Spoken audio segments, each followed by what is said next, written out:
정액 검사를 했는데 정자가 거의 없거나 아예 발견되지 않으면 우리는 어떻게 하죠?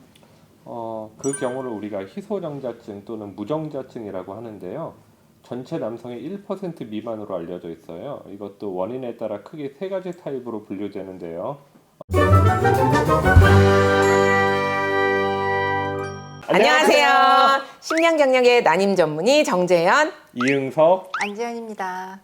지난 시간에는 정액 검사의 방법과 의미, 결과, 해석에 대해서 알아봤는데요. 오늘은 정액검사 결과에 따라 어떻게 해야 할지에 대해 알아보도록 하겠습니다. 검사 결과 해석에 주의가 필요한데 만약 검사 결과 비정상으로 나오면 임신이 안 되냐고 물어보시는 분들이 많아요. 검사 결과가 비정상이라고 해서 무조건 자유임신이 안 된다거나 하는 건 아니에요.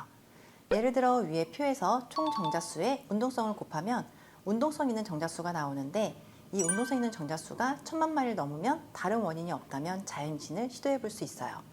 만약 운동성 있는 정자수가 1000만 마리 이하라면 인공수정을 권해 볼 수 있고 1000만 마리 이하면서 난임 기간이 2년 이상이라면 시험관 시술 등을 고려해 볼 수 있어요. 만약 운동성 있는 정자수가 100만 마리 이하라면 자유임신 확률은 거의 희박하다고 보고 인공수정 성공률도 매우 떨어지기 때문에 시험관 시술을 권유드리게 돼요. 시험관 시술을 들어가더라도 자연수정보다는 미세수정으로 많이 사용을 하게 되고요. 그리고 혹시 정액 검사 결과가 안 좋게 나오면 검사를 다시 해보는 게 의미가 있을까요? 정액 검사는 빈혈 검사나 간 수치 같은 검사에 비해서 변동성이 매우 큰 검사예요. 같은 기간에서 며칠 간격으로 검사를 해도 얼마든지 변동이 클 수 있어요.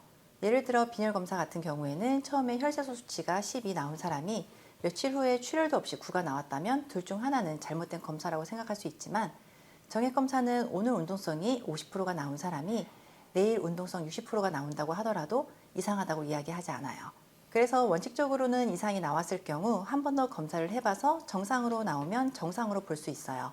보통은 2달 간격으로 하라고 하는데 최소 처음 검사에서 4주 후에 검사해보는 게 좋고 근육기간을 정확히 지켜서 재검을 해야 하고 처음에 피검사와 소변검사를 통해 다른 문제가 있는지 확인하지 않았다면 재검사 시에는 피검사와 소변검사를 통해서 원인이 뭔지 확인해 보는 게 좋아요. 소변검사를 하는 목적은 정자에 영향을 미치는 요로감염이 있는지 확인해서 필요한 경우에 항생제 치료를 하려는 것이고 피검사를 하는 목적은 남성 호르몬과 갑상선, 프롤락틴 같은 호르몬 수치를 확인해서 정자 소견이 좋지 않은 원인이 뇌하 수체에서 분비하는 호르몬의 문제인지 고환 자체의 문제인지를 확인하려고 하는 거예요.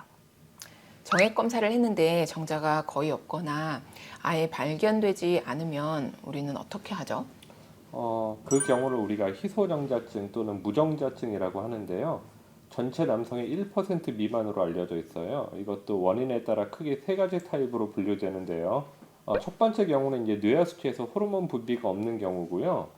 대뇌 밑에 있는 뇌하 수체라는 곳에서 정자를 생성하기 위한 성선 자극 호르몬이 분비되어야 고환에서 정자를 생성하는데 이 고환을 자극할 성선 자극 호르몬이 제대로 배출되지 않아서 정자 형성이 되지 않는 경우죠.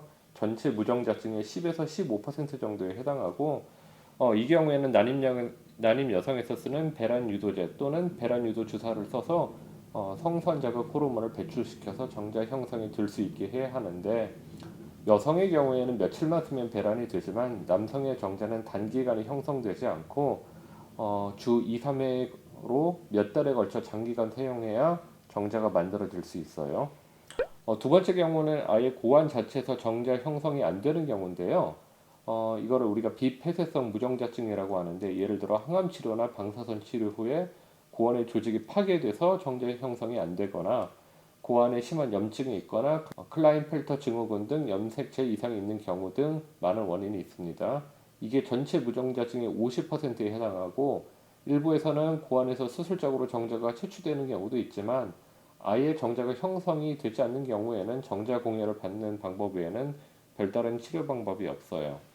세 번째 경우가 생성된 정자가 나오는 통로가 막힌 경우인데 사실 고환에서 정자가 제대로 생성은 됐는데 사정관에서 유도를 통해서 정자가 배출되지 못해서 정자가 검출되지 않는 경우인데 전체 무정자증의 약 40%에 해당해요. 이 경우에는 고환이나 부고환에서 정자를 직접 추출해서 정자를 얻어낼 수 있는데 단순히 가는 바늘로 고환이나 부고환을 찔러서 정자를 추출하는 방법도 있고 고환 피부를 직접 절개하고 고환에 있는 정자를 직접 추출하는 방법도 있어요. 이렇게 정자를 얻어낸 다음에 액체 질소에 냉동시켜 놓고 시험관을 통해서 부인의 난자와 수정시키면 임신이 가능해집니다.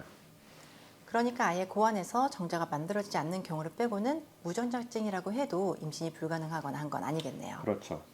오늘은 정액검사 결과에 문제가 있을 때 치료 방법에 대해 알아봤는데요.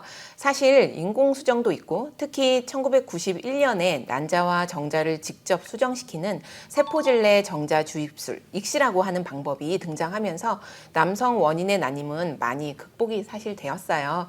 그래서 정확하게 진단만 하면 혹시 결과가 나쁘더라도 임신이 불가능하거나 한 건 아니기 때문에 걱정하지 않으셔도 됩니다. 저희는 다음에 더 좋은 내용으로 찾아뵙도록 하겠습니다. 감사합니다. 감사합니다.